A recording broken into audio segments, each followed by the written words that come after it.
तो अभी तक हमने देखा था कि लिन उस लड़के की कोई भी हेल्प करने के लिए रेडी नहीं होता और कहता है कि यह मैटर तुम्हारा है और इसीलिए तुम मुझे इसमें इन्वॉल्व करने की कोशिश मत करो। तभी हम देखते हैं कि दूसरा लड़का आकर फिर से इसके ऊपर अटैक करने की कोशिश करता है, लेकिन अभी भी उस लड़के ने अपने आप को इसके अटैक से बचा लिया था और फिर वो लिन से कहने लगता है कि अगर तुम मेरी हेल्प नहीं करना चाहते तो फिर मैं तुम्हें भी परेशानी में डालूंगा। अब इतनी बात कहने के बाद हम देखते हैं कि वो क्रिस्टल को लिन की तरफ ही फेंक देता है। अब आगे हम देखते हैं कि लिन को अभी भी इसमें कोई इंटरेस्ट नहीं होता और इसीलिए वो तुरंत इसे दूसरे लड़के को दे देता है, जिसके बाद हम देखते हैं कि वो लड़का भी इसके लिए उसे थैंक यू कहता है और फिर बताता है कि मैं कोई सुई सेक्ट से सीमा यून हूँ, लेकिन क्या मैं भी तुम्हारे बारे में जान सकता हूँ। तब हम देखते हैं कि लिन भी इसे अपना नाम जेंगन्यू बताता है और फिर हम देखते हैं कि वो यहाँ से जाने के लिए रेडी हो गया था, लेकिन तभी सीमा यून इसे कहता है मैंने कई दिनों तक इस पूरे जगह की तलाशी ली है और इसीलिए मैं तुम्हें बताना चाहता हूँ कि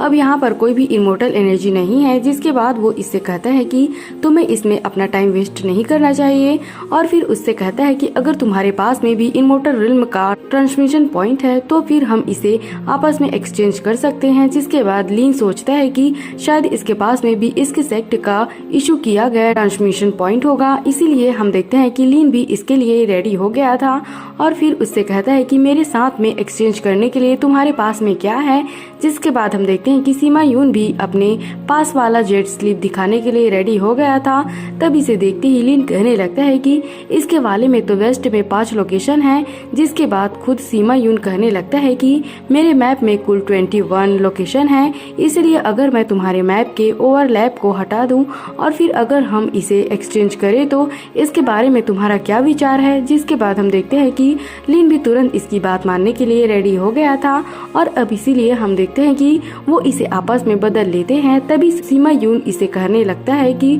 अगर कभी ब्रोकन सिल्वर स्टार में आने का कोई चांस हुआ तो फिर मैं जरूर ही वहाँ पर तुम्हें होस्ट करूंगा। लेकिन इसके बाद हम देखते हैं कि सीमा यून यहाँ से जाने के लिए रेडी हो गया था ताकि वो उस लड़के को चोरी के लिए सबक सिखा सके। वहीं लिन सोचने लगता है कि अगर इसे इस तरह से देखा जाए तो मुझे लगता है कि डाल्वोसवर सेक्ट ने जो रिकॉर्ड किया है वह तो रिमोटर रिल्म का बहुत ही कम हिस्सा है। इसके बाद अगले सीन में हम देखते हैं कि लिन तुरंत वहाँ से निकल गया था, जहाँ पर कि वो अपने पावर का भी यूज करना शुरू कर देता है ताकि वो उस केव को आसानी से खोज सके। तभी इसी बीच हम देखते हैं कि वो इसे खोजने में कामयाब हो गया था, जिसे देखकर लीगू भी कहने लगता है कि ये तो टाइगर से वाला माउंटेन पीक है और इसीलिए क्या सच में यहाँ पर ऐसी कोई जगह है। लेकिन वहीं हम देखते हैं कि लिन को इसके बारे में कोई भी ज्यादा चिंता नहीं होती, इसीलिए हम देखते हैं कि वो अंदर जाने के लिए रेडी हो गया था, जहाँ पर इसके सामने कोई डोर होती है। लेकिन हम देखते हैं कि लिन ने इसे भी बहुत ही आसानी से खोल लिया था और अब इस तरह से वो इसे चेक करने के लिए अंदर भी आ जाता है। लेकिन वहीं हम देखते हैं कि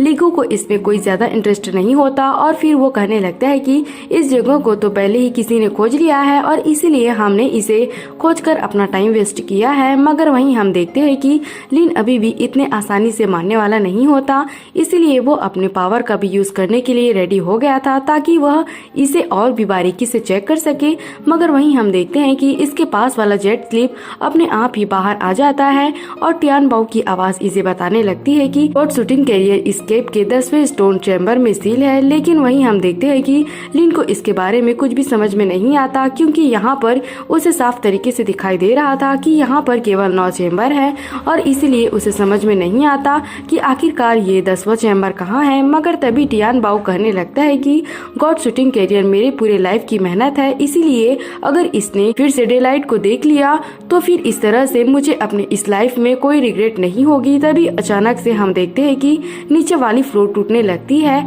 और फिर वो उसी समय अचानक से नीचे भी जाने लगी थी। जिसके बाद हम देखते हैं कि लिन भी इस बात से काफी हैरान हो गया था और कहता है कि अगर इस जगह को किसी ने खोज भी लिया होगा तो भी मुझे लगता है कि यहाँ के ट्रेजर को खोज पाना बहुत ही मुश्किल होगा। लेकिन तभी हम देखते हैं कि वो जेट स्लीप अपने आप ही एक जगह पर जाकर कनेक्ट हो जाती है, जिसके वजह से इसमें कोई फंक्शन क्रिएट होने लगती है और फिर हम देखते हैं कि वहाँ पर लगी हुई अजीब सी गेट ओपन हो जाती है। जिसके बाद हम देखते हैं कि लिन भी पता लगाने के लिए अंदर जाने के लिए रेडी हो गया था, लेकिन उससे भी इस बात से हैरानी होती है कि पता नहीं यहाँ पर कौन सा मिस्ट्री होगा। मगर वहीं हम देखते हैं कि यहाँ के मसाल अपने आप ही जलने लगते हैं, जबकि वहीं हम देखते हैं कि इसके सामने कोई स्टैचू भी दिखाई देती है, जिसे देखकर ऐसा लग रहा था कि वो कोई डिवाइन बिस्ट है। अब इसीलिए हम देखते हैं कि लिन भी इस बात से काफी हैरान होता है और फिर सोचने लगता है कि कहीं यही चीज तो गॉड शूटिंग कैरियर तो नहीं है। इसके बाद वो जैसे ही यहाँ से आगे जाने की कोशिश करता है, हम देखते हैं कि उसमें लगे हुए डिवाइन बिस्ट एक्टिवेट हो गए थे,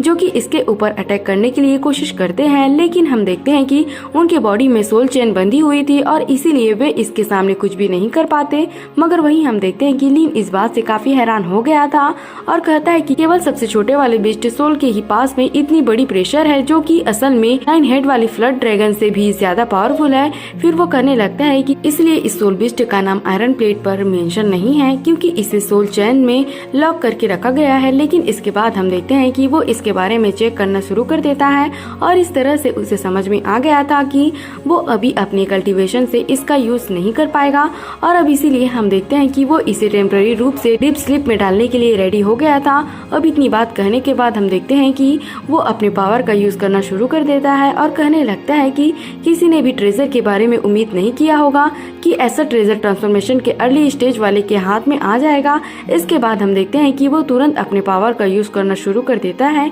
जिसकी वजह से वो डिवाइन बिस्ट इसके सामने कुछ भी नहीं कर पाते और हम देखते हैं कि वे इसमें लॉक हो गए थे। इसके बाद हम देखते हैं कि लिन इसे अपने पास में रखने के लिए रेडी हो गया था और कहने लगता है कि यह तो पूरी तरह से बिस्ट सोल के पावर के ऊपर डिपेंड है और इसीलिए मुझे यकीन है कि इसकी पावर मुझे निराश नहीं करेगी। तभी वो कहने लगता है कि यह बिस्ट साइज में सबसे छोटा है, इसीलिए शायद बिस्ट कंट्रोलिंग सर्किल इसे कैद कर लेगी। लेकिन फिर भी मुझे लगता है कि अगर गॉड शूटिंग कैरियर अगर बैरियर के रूप में नहीं होता तो शायद ये मेरे स्पिरिचुअल पावर को सीधे एब्जॉर्ब कर लेता। इसके बाद हम देखते हैं कि वो इस पर भी अपने पावर का यूज करता है और इस तरह से उसने इसे भी बहुत ही आसानी से कैद कर लिया था। फिर वो कहने लगता है कि इस बार का यह ट्रिप बहुत ही फायदेमंद रहा, लेकिन असल में इसमें बहुत ही ज्यादा रिस्क भी है, क्योंकि अगर मैंने कोलैप्स हो रहे फ्रेगमेंट में थोड़ी सी भी लापरवाही की होती तो फिर मुझे लगता है कि मैं वहाँ से नहीं बच पाता। अब इसीलिए हम देखते हैं कि वो चीहू के इन्विटेशन के बारे में सोचता है, क्योंकि असल में इसे इमोर्टल जेट की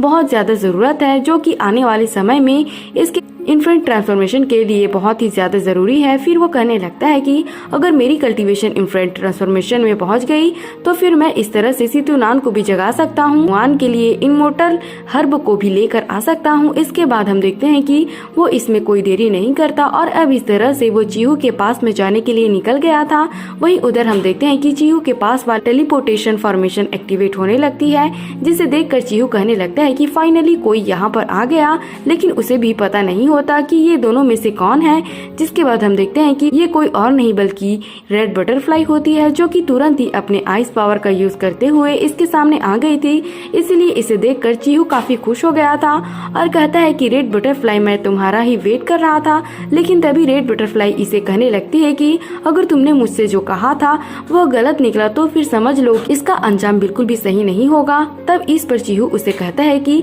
तुम्हें इसके बारे में चिंता करने की कोई जरूरत नहीं है, क्योंकि इस जेट स्लिप को मेरे ट्रोल क्लैन के एंसेस्टर ने इनक्राइब किया है और इसीलिए मुझे पूरा यकीन है कि वो इसके बारे में कभी भी झूठ नहीं बोलेंगे। फिर वो कहता है कि अगर वॉर्मियन ब्लड स्टार के बारे में बात किया जाए तो और अगर वहाँ के क्लैन में कोई कल्टीवेशन कंट्री एडजस्ट करती है तो फिर मुझे लगता है कि इसमें केवल मेरे और तुम्हारे क्लैन है, जिसके कारण मेरी और तुम्हारी फैमिली तो फ्रेंड हो गई है और इसीलिए मैं तुम्हें धोखा कैसे दे सकता हूँ। तब इस पर रेड बटरफ्लाई कहती है कि अगर तुम्हारे एंसेस्टर ने खुद इसे देखा है तो फिर मैं तुम्हारा इसमें साथ देने के लिए रेडी हूँ, लेकिन वहाँ से जो भी आइटम हासिल होंगे उसमें से जेट कॉफिन को मैं लूंगी। लेकिन वहीं हम देखते हैं कि चीहू इसे इसके बारे में कोई गारंटी देने के लिए रेडी नहीं होता और फिर वो इसे बता देता है कि यह बात उतनी सही नहीं है, क्योंकि आखिरकार इसमें मेरे और तुम्हारे अलावा और कोई भी है जो कि हमारे साथ में इस मैटर में इन्वॉल्व होगा और मैंने पहले से ही उसे प्रॉमिस कर दिया है कि अगर हम इसमें एक साथ में जाएंगे तो फिर वहाँ से हमें जो भी ट्रेजर हासिल होगा